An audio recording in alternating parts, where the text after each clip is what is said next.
Kataria, general secretary all India backward classes federation Jammu. आज की press conference में हमें ये कन्वे करना है कि जो other backward classes Jammu Kashmir की हैं, ओबीसी कास्ट्स जो हैं, उनकी एक आध डिमांड जो थी सरकार ने एड्रेस की है, तो उसके लिए हम सरकार का धन्यवाद करेंगे मीडिया के थ्रू, और उम्मीद करेंगे कि जो बाकी पेंडिंग इश्यूज हैं वो भी समय के साथ उनका भी निवारण होगा। मैं थोड़ी सी विस्तार में जाता हूं कि हमारी जो डिमांड्स हैं ये 1993 से जैसे पूरे भारत में मंडल कमीशन लागू हुआ था और अदर बैकवर्ड क्लास की जो डेफिनेशन पैदा हुई और लोगों को जो रिजर्वेशन का जो बेनिफिट है वो पूरे भारत में दिया गया और फिर स्टेट्स में अलग से दिया गया। जम्मू कश्मीर एक ऐसी रियासत रही जिसमें वो आज 30 साल होने जा रहे हैं, आज तक वो मंडल कमीशन लागू नहीं हुआ था और आज भी नहीं हुआ है। लेकिन जो रिजर्वेशन का इशू है वो सरकार एड्रेस कर रही है, वो प्रोसेस में है, हम उम्मीद करेंगे कि वो जल्द हो जाएगा। और एक इशू जो अभी कल ही अनाउंस हुआ जो पंचायती राज सिस्टम में और अर्बन लोकल है, इस डिसीजन को हम हेल करते हैं, स्वागत करते हैं। और इस डिसीजन से मैं ये भी कन्वे करूंगा कि ओबीसी लोग, लेकिन समय के साथ उसने अपना वायदा पूरा किया है। एक वायदा पूरा किया है कि कहीं ए रे ऑफ होप जो है हमें अर्बन लोकल बॉडीज़ और पंचायती राज में दिखी है। ये जो डिसीजन है ये पूरे ओबीसी वर्ग को एक मेन स्ट्रीम में जोड़ने के लिए बहुत प्रभावी रोल प्ले करेगा और हमें तो ये भी लगता है कि सरकार को बेनिफिट भी होगा। ये सेक्शन जो है सरकार के लिए उसकी सपोर्ट भी करने को तैयार होगी अगर सभी इश्यूज एड्रेस हो जाते हैं वन बाई वन। जी सर। बंसीलाल चौधरी, मैं कन्वीनर ओबीसी महासभा। आज एक जॉइंट प्रेस कॉन्फ्रेंस है जिसमें सभी ओबीसी की, आप देखे होंगे कश्मीर से बैठे हैं ओबीसी वेलफेयर फोरम के, कश्मीर से इन लोगों ने बहुत मेहनत किया कश्मीर के अंदर भी। तो all India backward class federation और ओबीसी महासभा और प्रेसिडेंट्स और सभी ओबीसी के, जीवर बरादरी के, लोहार चौहान कम्युनिटी के और सैन समाज बहुत मेहनत की, संघर्ष किया है।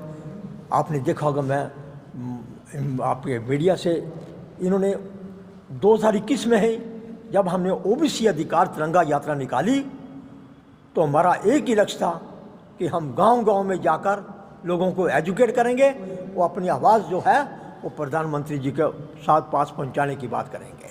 साथियों, संघर्ष हुआ, आज उसका परिणाम निकलना शुरू हो गया है। प्रधानमंत्री जी ने 2014 में मौलाना आजाद स्टेडियम में, मैं वहाँ खड़ा था उस वक़्त, और हीरानगर में वायदा किया कि ओबीसी को सबसे ज़्यादा नुकसान हो रहा है 370 दफ़ा का।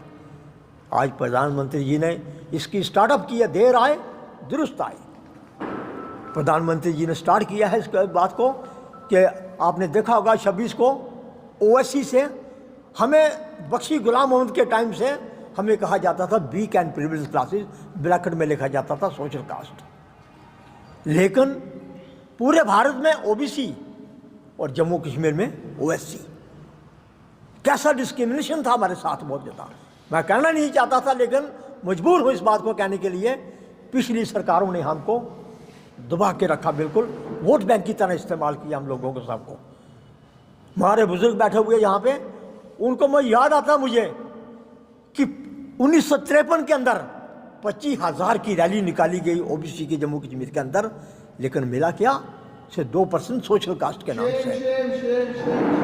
लेकिन सवाल ये पैदा होता है, प्रधानमंत्री जी मैं आपका बहुत शुक्रगुजार हूँ, लेकिन आपसे मेरी निवेदन यही है कि जो आपने म्यूनिसिपल कॉरपोरेशन का इसके अंदर अभी छोड़ा है, उस एक्ट जो 2000 का है, उसका एक्ट जो म्यूनिसिपल एक्ट 2000 का, उसमें अभी अमेंडमेंट नहीं की गई है।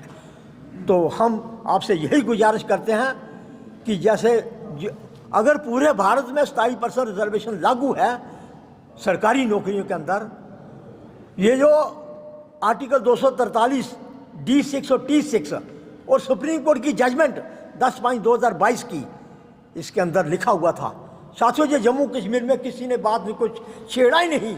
मध्य प्रदेश में 1991 से लागू है, महाराष्ट्र में 1993 से, यूपी के अंदर पूरी स्टेटों के अंदर ये पंचायती राज सिस्टम और अर्बन लोकल बॉडी में रिजर्वेशन चल रही थी। 1991 कब हुआ? आज 32 साल हो गए। लेकिन जम्मू कश्मीर के लोगों को एक सिर्फ वोट बैंक की तरह इस्तेमाल किया गया बिल्कुल आज तक। मेरा यही निवेदन है प्रधानमंत्री जी, अगर आपने शुरुआत की है, आपने अपना वायदा जो पूरा किया था उस कमिटमेंट को पूरी करने पे आए हैं आप।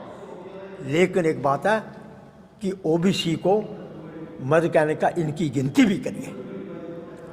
जम्मू कश्मीर में अगर मामला आड़ा था इस बात के लिए, हर बार जहाँ भी हम जाते हैं, चाहे सुप्रीम कोर्ट में जाएं, चाहे हाई कोर्ट में जाएं, चाहे कमीशन के बैकवर्ड क्लास कमीशन के पास जाएं, वो हमें पूछते हैं आपकी आबादी कितनी है। देयर इज़ नो आंसर, क्योंकि 1931 के बाद कोई गिनती नहीं हुई है। अरे भाई, जब जानवरों की गिनती होती है, जब ट्रांसपोर्ट की गिनती होती है, जब बच्चों की पढ़े लिखे की गिनती होती है, सीनियर सिटीजन देश के अंदर कितने हैं, भारत में नारियाँ कितनी हैं, तो फिर ओबीसी की गिनती क्यों रोकती है 1931 के बाद? गिनती का सबसे बड़ा सवाल है। अगर हमारी आज डिस्क्रिमिनेशन आज तक जम्मू कश्मीर के में हमारे साथ होता रहा इसी बेस पे कि हमारी गिनती नहीं थी। तो मैं प्रधानमंत्री जी से निवेदन करूंगा कि चुनाव आ रहा है 2024 के अंदर, प्रधानमंत्री जी फुल सपोर्ट करेंगे, लेकिन जम्मू कश्मीर में नौकरी में 27% रिजर्वेशन, जो हमारे एजुकेशनल इंस्टीट्यूशंस हैं यहाँ पे, उनके अंदर जम्मू यूनिवर्सिटी में सबसे ज़्यादा जो हमारे बच्चे पीएचडी कर रहे हैं उनके साथ सबसे ज़्यादा डिस्क्रिमिनेशन होता है। लेकिन मैं प्रधानमंत्री जी यही कहूँगा, एजुकेशनल इंस्टीट्यूशन के अंदर जो हमारे साथ डिस्क्रिमिनेशन हो रहा है वो बंद किया जाए जम्मू कश्मीर के अंदर। और अर्बन लोकल बॉडीज़ और पंचायती राज सिस्टम में जो पार्लियामेंट का सेशन लगना है, अभी आने काउंट बजट सेशन होगा, उसके अंदर इनको पास करके पूरे प्रदेश के अंदर इम्प्लीमेंट किया जाए। यही मेरी अंतिम आपसे रिक्वेस्ट है।